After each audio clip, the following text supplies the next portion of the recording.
Contents में देखें तो हमने जो है माइक्रो इकोनॉमिक्स पढ़ रहे हैं। माइक्रो इकोनॉमिक्स में जो है हम डिमांड का जिक्र कर चुके हैं, उसके डिस्कस कर चुके हैं कि डिमांड बेसिकली क्या होता है। ठीक है, हमने कहा था कि जब चीज़ों की कीमतें जो है गिरना शुरू हो जाती हैं तो उसके साथ क्या करते हैं, लोगों की डिमांड बढ़ना शुरू हो जाती है। ठीक है, और अगर हम देखें तो दूसरे पर्सपेक्टिव से इस तरीके से बयान होता है कि अगर हम कहें कि लोग जो है क्या करें, किसी चीज़ की डिमांड ज़्यादा करना शुरू कर दें तो उसकी प्राइसेस बढ़ना शुरू हो जाती हैं। ठीक है, उसके डिफरेंट किस्म के वजूहात हमने देखी थी कि क्या क्या रीजंस हो सकते हैं जिसकी वजह से क्या होता है, सिचुएशन इस तरीके से बन जाती है कि आपके पास जो है डिमांड के साथ साथ जो है चीज़ों की कीमतें बढ़ना शुरू हो जाती है। तो उसमें हमने एक फैक्टर ये भी कहा था कि क्या हो जाता है कि जब डिमांड बढ़ना शुरू हो जाती है तो यूनिट्स इतने ज़्यादा प्रोड्यूस नहीं हुए होते हैं। जब यूनिट प्रोड्यूस नहीं हुए होते तो फिर वो जो है लिमिटेड जो यूनिट्स होते हैं उनकी प्राइसेस बढ़ा दी जाती है ताकि परचेजेस को थोड़ा सा डिस्करेज कर दिया जाए, और जो जो है अफोर्ड कर सकते हैं, जिनके पास अफोर्डेबिलिटी है, वही उस प्रोडक्ट को खरीद सकें। क्योंकि हमने क्या कहा, लिमिटेड रिसोर्सेज है हमारे पास तो हमें उसको मैनेज करना होता है। तो इसके लिए हमने कहा था कि डिमांड की सिचुएशन इस तरीके से चलती है। आज हमने देखना है कि प्राइस इलास्टिसिटी ऑफ डिमांड। ठीक है, कि इलास्टिसिटी क्या होती है डिमांड की। तो इलास्टिक को हम देखें, इलास्टिसिटी को हम देखें तो इलास्टिक के साथ है। ठीक हो गया, रबर को देखें तो इलास्टिक होता है, उसमें खिंचाव बहुत ज्यादा होता है। ठीक है, जो रिजिड चीजें होती हैं उसमें हमारे पास जो है कोई खिंचाव नहीं होता, वो ब्रेक होना शुरू हो जाती है। ठीक है, तो इस तरीके से हमने कहा हुआ है कि इलास्टिसिटी जो हमने डिमांड के साथ कंपेयर किया हुआ है, तो उसमें भी हमारा सिंपल मकसद ये है कि जब आपके किसी भी यूनिट में थोड़ा सा चेंज आने की वजह से उसके जो है डिमांड में ज्यादा फर्क हो जाए। ठीक है, लेट्स से एक यूनिट आपके पास जो एक प्रोडक्ट था वो 10 रुपए का बिक रहा था, अब वो प्रोडक्ट जो है वो 9 रुपए का मिलना शुरू हो गया। जैसे ही उसकी प्राइस 9 रुपए हो गई, उसकी डिमांड बढ़ गई। मीन्स पहले 5 लोग खरीदते थे, अब 7 या 8 लोग खरीदना शुरू हो गए या 10 लोग खरीदना शुरू हो गए। नाउ दिस इज इलास्टिक कि one unit change in price हो गया, ये creates change in the quantity demanded. So इसी चीज को इन्होंने यहाँ पे क्या किया हुआ है, इस तरीके से डिफाइन किया हुआ है। कहता है कि elasticity generally refers to a relationship between two variables and measures the responsiveness of one dependent variable to a change in another independent variable। ठीक है, कि आपके पास जो डिपेंडेंट वेरिएबल है जो दूसरी चीजों पे डिपेंड करता है, कि अगर वो चीज इस तरीके से सिचुएशन उसकी चेंज हो जाएगी तो उसमें फर्क आ जाएगा। क्योंकि सो डिपेंडेंट क्या होता है, वो हमेशा इंडिपेंडेंट वेरिएबल्स पे डिपेंड करता है। किस तरीके से, कि हमने जिस तरीके से कहा कि आपके पास जो है एक क्वांटिटी यूनिट है, ठीक हो गया, एक प्रोडक्ट है, वो डिपेंड करता है प्राइस पे। अगर उसकी प्राइस कम हो जाएगी तो उसकी जो है डिमांड बढ़ना शुरू हो जाएगी। ठीक है, तो अब आपके पास क्या है कि जिस चीज को हमने यूनिट को हमने कहा कि वो डिपेंड करता है प्राइस पे, तो वो डिपेंडेंट हो गया और इंडिपेंडेंट आपके पास प्राइस हो गया। इसी चीज को जो है हम देखें तो किस तरीके से फाइंड करेंगे कि किस चीज में जो है कितना फर्क आया है, कितना फर्क नहीं आया। हम जो है कि कब कहेंगे कि चीज ये जो है इलास्टिक है, ये चीज इलास्टिक नहीं है। तो कहते हैं कि this concept explain the relationship between changes in quantity demanded and changes in price. So पहली सिचुएशन क्या होगी, price elasticity of demand explains the responsiveness of demand to change in price. ठीक हो गया, कि डिमांड में जितना फर्क आएगा प्राइस में चेंजेस की वजह से, the coefficient of price elasticity of demand PED is calculated. इसको हम पीईडी भी कहते हैं। अगर पेपर में आपके पास जो है एमसीक्यूज में जो आ जाता है कि पीईडी जो है कोएफिशिएंट किस तरीके से फाइंड होता है, तो वो इसका फार्मूला ये है, percentage change in quantity demanded percentage change in price, कि आपके पास कितना परसेंट जो है क्वांटिटी डिमांड में फर्क आया और कितना परसेंट जो है आपके पास चेंज आया प्राइस में। हम क्यों परसेंटेज का जिक्र करते हैं, कहता है कि परसेंटेज और प्रोपोर्शन में जब हम जिक्र करते हैं तो वो मेजर करना आसान हो जाता है बनिस्बत नंबर्स के। ठीक है, कि अगर हम कहते हैं कि एक बंदे की जो है प्रोडक्ट की कीमत 5 रुपए थी, अब वो 4 रुपए हो गई, तो अब हम कैसे मेजर करेंगे कि अब उसके यूनिट जो है 8 बिकेंगे या 12 बिकेंगे। वो चीज जो है मेजर करना थोड़ा सा मुश्किल हो जाता है। तो इसलिए हम क्या करते हैं, उसको जो है प्रोपोर्शन में या परसेंटेज में कंसिडर करते हैं कि इतने परसेंट इसमें चेंज आएगा, क्योंकि जब इसकी प्राइस में फर्क आएगा। सो इसलिए कहता है कि we need to use the percentage movements in quantity demanded and price rather than change in the number of units demanded or actual selling price movements. Note that if a percentage change is negative, the minus sign is typically ignored। ठीक है, percentage में अगर minus आ जाता है तो वो तो हम उसको जो है इग्नोर करते हैं, क्योंकि परसेंटेज can't be negative। ठीक है, सो वो 0 ही आ जाता है। सो ये आपके पास इसकी कंडीशन है जो आपको याद रखनी होगी पेपर के पर्सपेक्टिव से। ठीक है, कि अगर आपके पास क्या है कि एक ही चीज जो है वो आपके पास जो है रिलेटिवली इनएलास्टिक कब होगी, जब आपके पास जो प्रोपोर्शन आया होगा, जो नंबर आया होगा, ठीक है, वो जो है कम होगा एक से। अगर एक से कम होगा, लेस देन 1 होगा, तो आपके पास क्या हो जाएगा, तो वो जो है हमारे पास इनएलास्टिक कहलाया जाएगा। अगर आपके पास जो है पीईडी उसकी बराबर आ जाएगी 1 के, ठीक हो गया, तो उसको हम कहेंगे यूनिटरी, ठीक हो गया, या यूनिट इलास्टिसिटी। और उसका कोई भी जो है हम इफेक्ट नोट नहीं करते और ना ही कोई एग्जांपल एग्जिस्ट करती है। फिर उन्होंने कहा हुआ है कि अगर आपके पास पीईडी जो है ग्रेटर आ जाता है 1 से, ठीक है, तो हम उसको कहेंगे रिलेटिव इलास्टिक। जैसे जो है अब हम एग्जांपल की जिक्र करते हैं कि रिलेटिवली इनइलास्टिक में कहा हुआ है कि टी और सॉल्ट है। तो मैंने आपको लास्ट लेक्चर में भी कहा था कि सॉल्ट की कीमत में जो है फर्क आ जाए तो कोई ज्यादा जो है बोरियां उठा के नहीं आएगा। ठीक है, चाय की मिकदार जितना आप घर में इस्तेमाल करते हो आप उतनी ही लेकर आओगे, उससे ज्यादा नहीं लेकर आओगे। ठीक है, अगर अदर फैक्टर्स जो है हम कांस्टेंट रखें तब पॉसिबल है। लेकिन अगर हम कैमरास को देखें, ठीक हो गया, एयर ट्रैवलिंग देख लें, अगर हम जो है मोबाइल फोन देख लें, अगर हम जो है कोई और लग्जरी आइटम्स देख लें, तो उनकी प्राइस में थोड़ा सा भी चेंज आता है तो हमारी जो है डिमांड बढ़ना शुरू हो जाती है।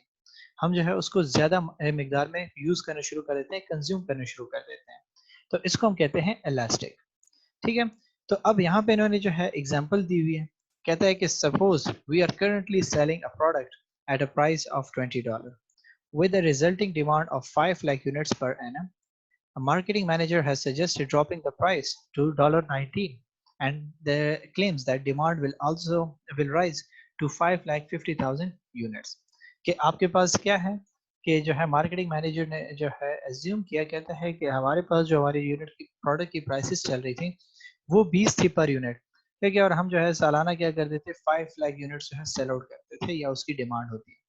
अगर हम क्या कर देते हैं कि उसकी कीमत 1 यूनिट कम कर देते हैं तो उसकी वजह से जो है हमारे पास 5,50,000 यूनिट जो है हमारे इंक्रीज हो जाएंगे। तो अब इनको इसको ने जो है कैलकुलेट करने के लिए क्या किया हुआ है, सिंपली देखें तो इन्होंने लिखा हुआ है परसेंटेज चेंज इन प्राइस। तो परसेंटेज चेंज इन प्राइस जो है इन्होंने डायरेक्टली लिखा हुआ है। ठीक है, कंफ्यूज आप हो रहे होंगे कि जी ये किस तरीके से आ गया। तो अगर हम क्या करते हैं कि अभी जो है हम क्या करेंगे, इसको जो है कन्वर्ट करेंगे जिस तरीके से इन्होंने जो है परसेंटेज में कंसिडर किया हुआ है, क्योंकि हमने क्या कहा कि हम इसको जो है चेंज को मेयर करने के लिए क्या करते हैं, परसेंटेज में इसको कंसिडर करते हैं। ठीक है, तो आपके पास क्या हो जाएगा, सिंपली अगर हम देखें तो 1, ठीक हो गया, हमारे पास जो है डिक्रीज आया और हमारे पास टोटल प्राइस उसकी क्या थी, 20 थी, जिसको हम जो है करें तो आपके पास 0.05 आ जाता है। अगर इसको हम 100 के साथ मल्टीप्लाई करें तो हमारे पास क्या आएगा, -5% आपके पास आना शुरू हो जाएगा। माइनस क्यों हमने कंसिडर लिखा हुआ है इसका, क्योंकि प्राइस डिक्रीज हुई है। ठीक है, तो हमारे पास क्या हुआ, परसेंटेज चेंज इन प्राइस जो है वो बहुत ही कम आया हुआ है। सिर्फ 5% हमने क्या किया हुआ है, अपनी प्राइस को चेंज किया हुआ है। लेकिन हमारे जो डिमांड है उसको अगर हम देखें, ठीक है, तो उसकी क्या सिचुएशन है कि हमारे पास जो है 5 लाख यूनिट्स हैं। ठीक है, लेकिन अब जब हमने कहा कि 1 यूनिट उसकी प्राइस कम हो गई तो हमारे पास जो एडिशनल यूनिट्स हैं वो कितने प्रोड्यूस हो गए, 50,000 एक्स्ट्रा प्रोड्यूस होना शुरू हो गए। ठीक है, या उसकी डिमांड बढ़ना शुरू हो गई। तो हम क्या कर देंगे, 50,000 को डिवाइड कर देंगे 5 लैक्स में। ठीक है, जब हम इसको क्या करेंगे 5 लैक्स में डिवाइड करेंगे तो हमारे पास क्या आ जाएगा, ठीक है, हम इसको डिवाइड कर देते हैं 5,000, तो आपके पास आ जाएगा 0.1। ठीक है, 0.1 जब आपके पास आ गया तो इसको मल्टीप्लाई जब हम 100 के साथ करेंगे, ठीक है, तो हमारे पास क्या आ जाएगा, 10%। ठीक है, तो इसकी कैलकुलेशन इस तरीके से, कंफ्यूज नहीं होना आपने। ठीक है, कि जितना हमारे पास डिफरेंस आया हुआ है हमने वही डिफरेंसेस का परसेंटेज लिया, क्योंकि हमने क्या लिखा हुआ था फॉर्मूला में कि परसेंटेज चेंज इन प्राइस, के प्राइस में कितना परसेंटेज हमारे पास चेंज आया हुआ है। तो हमने वही परसेंटेज जो है उसकी फाइंड की। तो हमारे पास प्राइस में जब हमने 1 यूनिट जो है $1 कम किया तो वो तकरीबन चेंज बनता है 5%।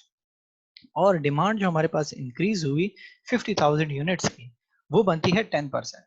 तो हमने क्या कर दिया कि प्राइस इलास्टिसिटी ऑफ डिमांड को देखें तो जब हमने क्या कर दिया कि 10 डिवाइडेड बाय 5 कर दिया तो हमारे पास क्या आया, 2 आया। तो हमने क्या कहा कि 2 इज ग्रेटर देन 1।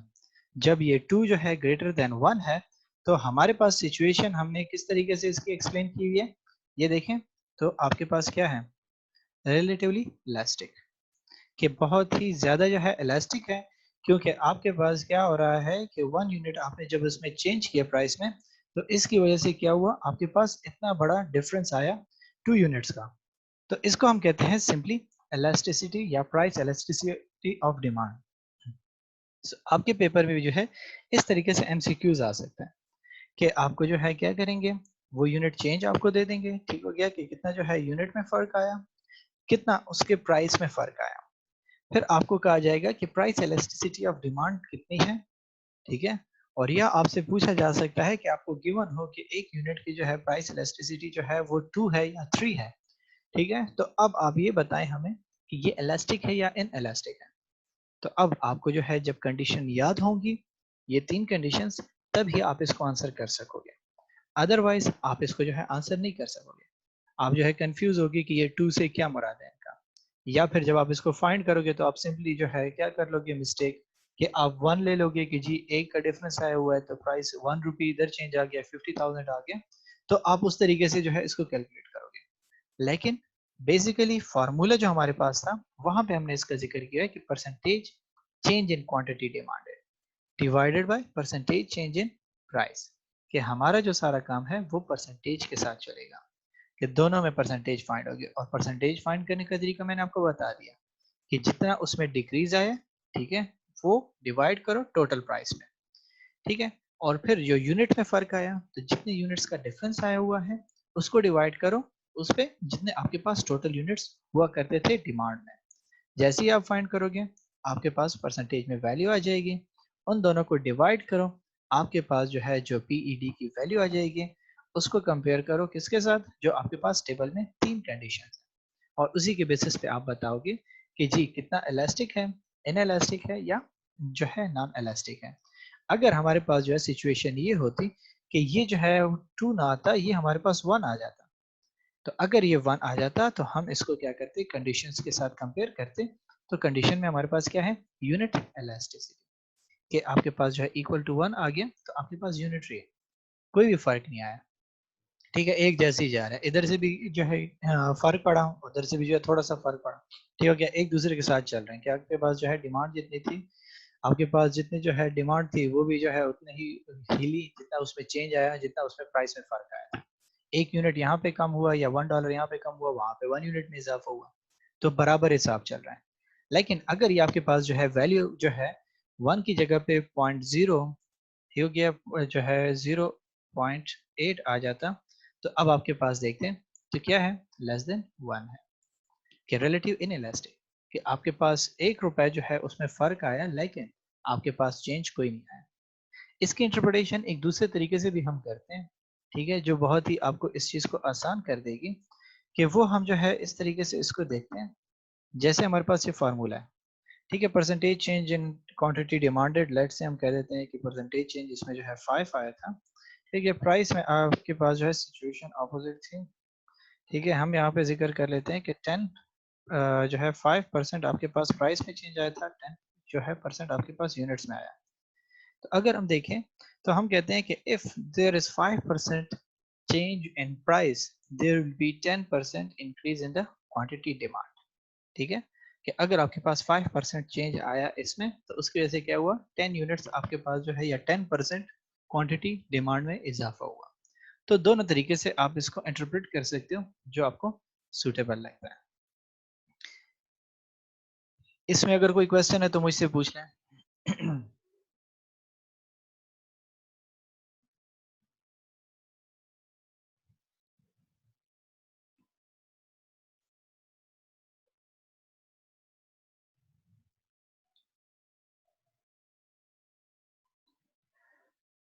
ओके, अब हम देखते हैं कि हमारे पास जो है प्राइस इलास्टिसिटी ऑफ डिमांड और टोटल रेवेन्यू के दरमियान भी एक कनेक्शन है, ठीक है। हम इस तरीके से भी इसको देख सकते हैं कि हमारे जो रेवेन्यू है उसकी वजह से भी क्या हो जाता है, प्राइस इलास्टिसिटी पे फर्क पड़ता है। कहता है कि the price elasticity can also be calculated by examining total revenue, this method is most useful to business people. ठीक है, वो ज्यादातर इंडिविजुअल लोग जो है देखते हैं या जो है कंपनी जनरली देखती है। लेकिन यहाँ पे बिजनेस जो है पर्सन क्या करते हैं कि वो अपनी रेवेन्यू के साथ कंपेयर करते हैं प्राइस एलास्टिसिटी ऑफ डिमांड को। किस तरीके से? कहता है कि if total revenue increases following a price cut then demand is price elastic. कहता है कि आपके पास क्या है कि टोटल रेवेन्यू इंक्रीज हो जाती है प्राइस कम होने की वजह से। ठीक है, तो आपके पास क्या हुआ? प्राइस इलास्टिक है। If total revenue increases following a price rise then demand is price inelastic. ठीक है, कि आपके पास क्या हुआ कि रेवेन्यू आपकी बढ़ना शुरू हो जाती है जब आपके पास जो है प्राइसेस बढ़ना शुरू हो जाए, तो आपके पास इनएलास्टिक है। मींस कि आप क्या करते थे कि जो है आपकी रेवेन्यू जो है वो बढ़ रही है, आप बिजनेस से ज्यादा कमाना शुरू कर दिए। ठीक है, कब? जब आपकी प्राइसेस जो है कम हो रही थी। ठीक है, तो हम कहते हैं कि डिमांड इज प्राइस इलास्टिक, कि आपके पास जब क्या थी कि प्राइसेस आपने क्या कर दी? कम कर दी। ठीक है, तो उसकी वजह से क्या हुआ? डिमांड बढ़ना शुरू हो गई। जब डिमांड बढ़ना शुरू हो गई तो किस चीज पे फर्क पड़ेगा बिजनेस के? रेवेन्यू पे या प्रॉफिट्स पे, जितना वो कमा रही है। और कहता है कि अगर आपके पास क्या हुआ कि प्राइस बढ़ी, ये हो गया, तो क्या हो जाएगा कि उसकी वजह से जो है डिमांड पे भी जो है कोई फर्क नहीं पड़ा। तो आपके पास क्या हो जाएगा कि जो है वो बराबर जा रहे हैं, या फिर आपके पास क्या हो रही है कि आपकी रेवेन्यू भी इंक्रीज हो रही है और प्राइसेस भी इंक्रीज हो रही है। तो दोनों अगर एक साथ बढ़ रही है तो दोनों में फर्क नहीं आ रहा। ठीक है, कि 1 रुपए आपकी जो है रेवेन्यू बढ़ गई, 1 रुपए आपकी प्राइस बढ़ गई, तो दोनों तो एक जैसे जा रहे हैं, तो कोई फर्क नहीं पड़ा। तो इसलिए वो इनएलास्टिक हो जाएगा। Opposite situation, conversely if total revenue falls, आपकी रेवेन्यू डिक्रीज हो जाती है आफ्टर प्राइस कट, प्राइस आपके पास कम हो जाती है और आपकी जो है क्या हो जाती है? रेवेन्यू भी कम हो जाती है। Then the demand is inelastic and after a price rise it is elastic. So अगर ऑपोजिट सिचुएशन में जब ये जाएगा तो इनकी कंडीशंस ऑपोजिट हो जाएंगी। ठीक है, इनएलास्टिक बन जाएगा, क्योंकि प्राइसेस जब कम हो गई तो आपकी रेवेन्यू भी कम हो गई, इंक्रीज उसमें नहीं आ रहा। ठीक है, तो फिर तो जो है आपकी दोनों चीजें एक बराबर हिसाब से कम हो रही है, तो इसलिए वो इनएलास्टिक हो जाएंगे। लेकिन जब प्राइस राइज होगी तब आपके पास जो है इलास्टिक सिचुएशन होगी। फिर कहता है कि if total revenue remains unchange the demand is of unitary elastic. जैसे हमने इज इक्वल टू 1 पे कहा कि टोटल रेवेन्यू आपकी जो है उसमें फर्क नहीं पड़ रहा।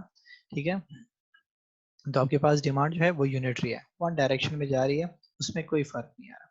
तो पेपर के परस्पेक्टिव से this is really important conditions.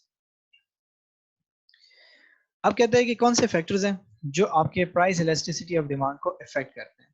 ठीक है, जैसे हमने जो है डिमांड को देखा था कि डिमांड को कौन सी चीजें इफेक्ट करती हैं, इसी तरीके से आपके पास प्राइस इलास्टिसिटी को भी जो है कुछ चीजें जो है वो इफेक्ट करती हैं। पहली बात, proportion of income spend on the good. वही जो हम जो है इनकम डिमांड के लिए कहा था, सेम बात यहाँ पे भी आ जाती है कि इनकम आपके पास कितना है गुड पे स्पेंड करने के लिए, कितना आप स्पेंड करते हो। ठीक है, कि आपके पास क्या है कि अगर कुछ ऐसी चीजें हैं जो आपकी डिमांड में नहीं आती, क्योंकि आपके लिए इंपॉर्टेंट नहीं है, आप जनरली यूज के लिए लेते हो, तो अब अगर उसमें जो है आप ज्यादा पैसे नहीं लगाओगे। लेट्स से इन्होंने एग्जांपल दिया, शू पॉलिश हो गया, मैचेस हो गई, पेंसिल हो गई। ठीक है, अब ये चीजें क्या है आप जरूरत के लिए लेते हो, 1 यूनिट आपके लिए इनफ होता है। माचिस की डिब्बी आप जो है 4 ले लोगे, ठीक है, आपके जो है 1 महीना गुजर जाएगा या जो है 2 महीने गुजर जाएंगे। अब इससे ज्यादा आप क्या करोगे? ठीक है, तो अब आप उस पर जो है ज्यादा पैसे नहीं लगाओगे। तो फिर जब जिन चीज़ों पे आप क्या करोगे कि जो है ज़्यादा पैसे नहीं लगा रहे, क्योंकि आप उसको इम्पोर्टेंस ही नहीं देते, तो फिर आपके पास वो चीज़ें तो इलास्टिक हो ही नहीं सकती। ठीक है, अगर मान शू का जो है पॉलिश आपके पास 10 रुपए की डब्बी थी, अब वो जो है 50 की हो जाती है, तो आपने शू तो फिर भी पॉलिश करने है ना। तो आप एक ही डब्बी लेते हो, आप कहोगे कि 10 की हो या 50 की हो, एक ही डब्बी मैंने लेनी है, मैंने कौन सा जो है हर रोज नई डब्बी लेनी है, तो आप एक डब्बी ले लोगे, तो वो जो है इतना फर्क नहीं पड़ेगा उसमें। और अगर वही शू की डब्बी 1 रुपए की हो जाए तो आप घर में जो है पूरा जो है बोरियां उठा के नहीं आओगे, क्योंकि आपने इतना ज्यादा इस्तेमाल ही नहीं करना। लेकिन अगर हम इसकी सिचुएशन जो है कपड़ों के मुताबिक देखें, तो अब कपड़ों में जो है क्या होगा, अगर उसकी जो है सेल लग जाती है, मैंने आपको लास्ट टाइम भी कहा था कि सेल लग जाए तो आपकी जो है डिमांड बढ़ना शुरू हो जाएगी, लोग ज्यादा खरीदना शुरू कर देंगे। और फिर अगर वो जो है सेल गुल अहमद और उन पे लग जाती है, क्योंकि ब्रांड्स पे लग जाती है, तो फिर तो और भी ज्यादा लोग जो है उनकी तरफ जाना शुरू हो जाते हैं कि 10% और 5% जो है डिस्काउंट पे भी जो है वो लोग जाना शुरू कर देते हैं। सब्स्टिट्यूट, ठीक है, सब्स्टिट्यूट क्या है? कहता है कि सब्स्टिट्यूट अगर आपके पास जो है, हमने कहा था कि उसका नामुल बदल है। ठीक है, कि एक प्रोडक्ट को छोड़ के दूसरे प्रोडक्ट की तरफ आप जाना शुरू कर दो, और वो भी आपके वही नीड पूरा कर रहा है, जैसे पेप्सी और कोक है। ठीक है, आपके पास जो है वो दोनों एक दूसरे के सब्स्टिट्यूट है, कोल्ड ड्रिंक्स ही हैं दोनों। ठीक है, तो अब कहता है कि if there are a close and available substitute for a product, then an increase in its price is likely to cause a much greater fall in the quantity demanded as consumer buy suitable alternatives. कि आपके पास Pepsi की कीमत जो है वो बढ़ जाती है, तो लोग क्या करेंगे, कोक यूज करना शुरू कर देंगे। ठीक है, अगर वो 7 अप यूज कर रहे थे तो स्प्राइट यूज करना शुरू कर देंगे।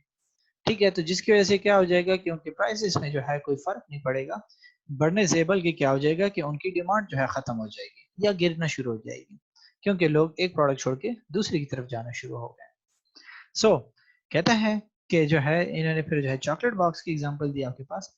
कहता है कि अगर फिर एक सिचुएशन ये हो सकती है कि आपके पास जो है, अगर आपका जो है प्रोडक्ट एक ब्रांडेड है, ठीक है, कि आपका जो है एक ब्रांड प्रोडक्ट था, आपके पास जो है स्पेशलिटी प्रोडक्ट था, आपका जो है एक यूनिक प्रोडक्ट था, ठीक है, अब आपने उसकी कीमत बढ़ा दी तो उसके सब्स्टिट्यूट आपके जो है इतना लोग यूज नहीं करते कि जी ये तो मुझे जो है एक ब्रांड चाहिए, तो फिर मसला बन सकता है। लेकिन अगर जो है लोग क्या करते हैं कि लग्जरी आइटम है कि ठीक है ये चीज़ भी तो मेरी नीड पूरी कर रही है, वांट को पूरा सेटिस्फाई कर रही है, तो फिर मैं इसी को क्यों चिपकाऊं, मैं दूसरा प्रोडक्ट जो है सब्स्टिट्यूट कर लूं, उसकी तरफ चला जाऊं। फिर यहाँ पे इन्होंने जो है ये एक एग्जांपल दी हुई है कि time form race horse annual, ठीक है, ये जो है इनका मैगजीन आता है, ठीक है, जो है हॉर्सेस और ये जो है रेस कोर्स में जो रेसेस होती हैं हॉर्सेस की, उसके बारे में इंफॉर्मेशन देता है। ठीक है, कहता है कि अब आपके पास जो है, कहता है कि ये प्रोडक्ट जो है थोड़ा सा यूनिक है, ठीक है, अब ये वही लोग लेंगे जो शौकीन है इसके। ठीक है, तो अब इसकी कीमत अगर बढ़ भी जाए तो इससे कोई फर्क नहीं पड़ेगा, क्योंकि इसका इफेक्ट जो है सिर्फ उन्हीं पे पड़ेगा जो शौकीन लोग हैं। तो शौकीन लोग जो है पहले भी खरीदते थे जिस प्राइस पे थे, अब भी वो खरीदते रहेंगे, तो उन पे कोई इफेक्ट नहीं पड़ेगा। जो एक्स्ट्रा है हमारी तरह अगर जो है वो शौकीन नहीं जो यूज करते थे विदाउट उसके जो है, तो उन पे फर्क पड़ सकता है, लेकिन जो शौकिया है उस पर कोई फर्क नहीं पड़ता। नेसेसिटीज, नेसेसिटीज में भी फर्क आ जाता है। ठीक है, कहता है कि आपके पास जो है शुगर मिल्क ब्रेड हो गया, ठीक हो गया, अब ये जो है इनएलास्टिक है।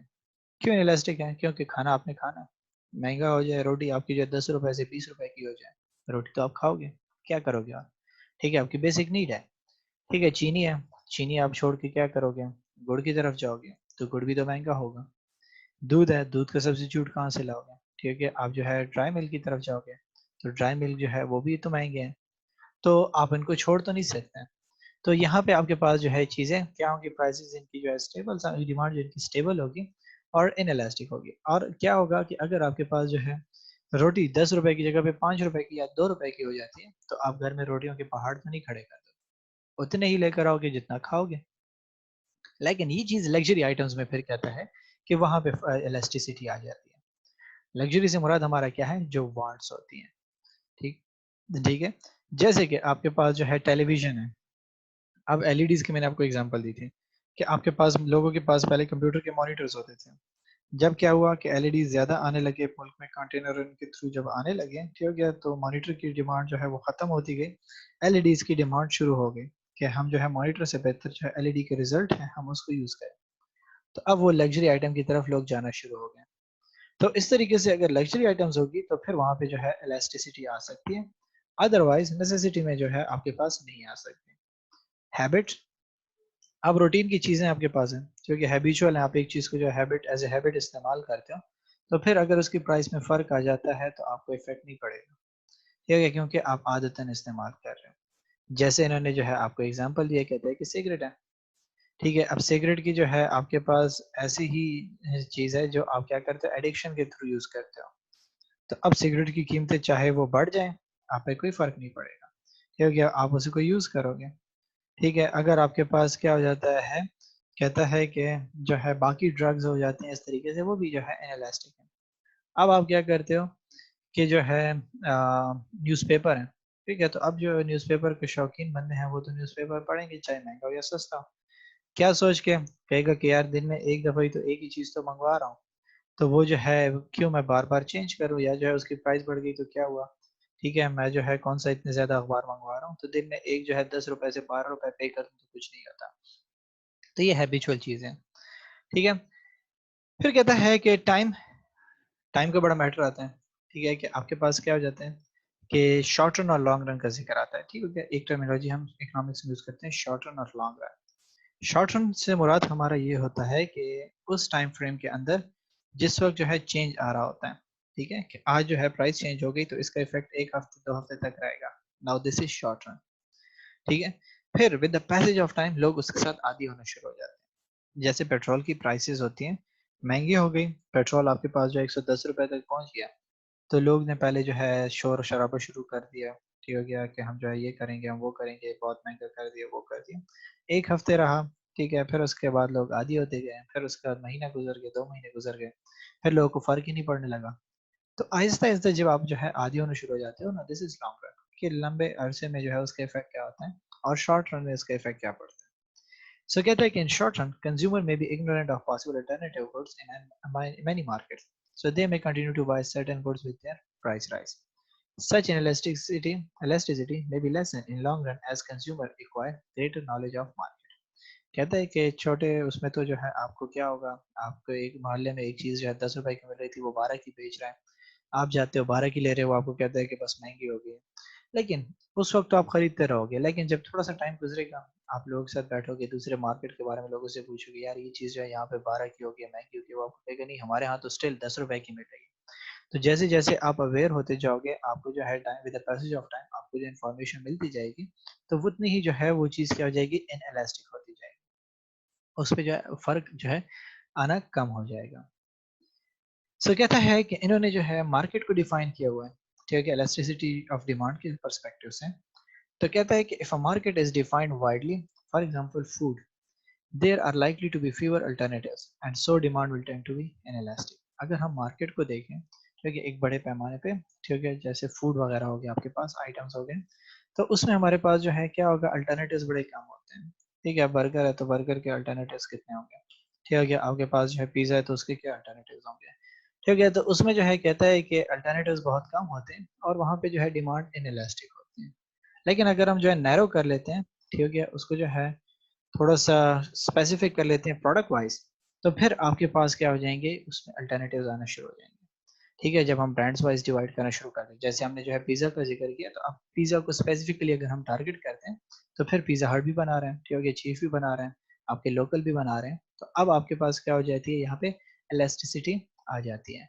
ठीक है, सो अब जो है ब्रांड्स के साथ वेरी करना शुरू कर देती है, कि अगर आपके पास जो है मैकडोनल्ड अपने जो है बर्गर को थोड़ा सा प्राइस उसकी कम कर देता है, तो डिमांड बढ़ सकती है। ठीक है, महंगा कर दें तो डिमांड उसकी कम हो सकती है, लोग सब्सिट्यूट कर सकते हैं। ये इन्होंने जो है एक एग्जांपल दी हुई है, ठीक हो गया, इलस्ट्रेशन आसान सी है, आप इसको खुद भी पढ़ सकते हो। मैं थोड़ा सा ओवरव्यू देता हूँ, जैसे अभी मैंने इस चीज़ का जिक्र किया, इसी तरीके से इन्होंने भी जो है कंप्यूटर गेम्स की मैन्युफैक्चर की एग्जांपल ली है। कहते हैं कि would a computer games manufacture expect to see a high or a low price elasticity of demand for its product. क्योंकि कि कंप्यूटर में गेम्स जो मैन्युफैक्चर है वो अपने डिमांड प्राइस इलास्टिसिटी को कैसे देखेगा, ठीक है, कि अगर आपके पास उसके सब्स्टिट्यूट्स अवेलेबल हो, तो आपके पास अगर जो है गेम मैन्युफैक्चरर लेट्स से एक कंपनी है वो गेम्स बनाती है, तो उसने गेम की प्राइसेस बढ़ा दी, तो लोग क्या कर देंगे, कंपनी बी की गेम्स लेना शुरू कर देंगे, वो इस्तेमाल करेंगे। ठीक है, तो इसकी जो है डिमांड कम हो जाएगी। लेकिन अगर उसके जो है गेम्स कोई खास हैं, कोई स्पेशल जो है आपके पास हर कोई नहीं बना सकता, या जो है वो न्यू से न्यू गेम्स लेकर आता है, तो फिर तो जाहिर सी बात है कि उसकी डिमांड पे कोई फर्क नहीं पड़ेगा।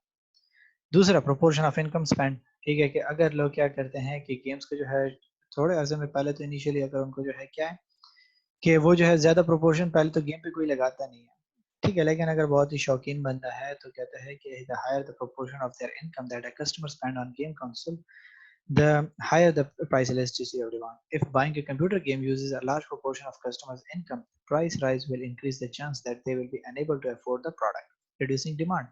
कहता है कि अगर बहुत ज़्यादा अपनी तनख्वाह का प्रोपोर्शन वो इसमें लगा रहे हैं, ठीक है, तो फिर क्या होगा कि अगर उसकी कीमतें बढ़ जाएंगी, तो फिर तो लोग उसको नहीं खरीद सकेंगे। जैसे आपके पास जो है PS2 या Xbox वगैरह की गेम्स है, 7,000 8,000 के एक गेम आती है सीडीज की। तो अब अगर एक बंदे की सैलरी 10,000 है और जो है उसको जो है गेम पहले खरीदता था 7,000 का, तो वो ले सकता है। अब वही गेम जो है 8,000 या 9,000 का हो जाता है, ठीक है, या जो है वो 9,000 तक जो है उसकी सीडी की प्राइस बढ़ा देता है, तो अब वो बंदा जो है इसको नहीं खरीदेगा, क्योंकि उसके पास जो है अपनी स्पेंडिंग के लिए पैसे कम रह जाएंगे, तो फिर उसकी डिमांड पे जो है फर्क पड़ सकता है। तो इस चीज़ पे भी डिपेंड करता है।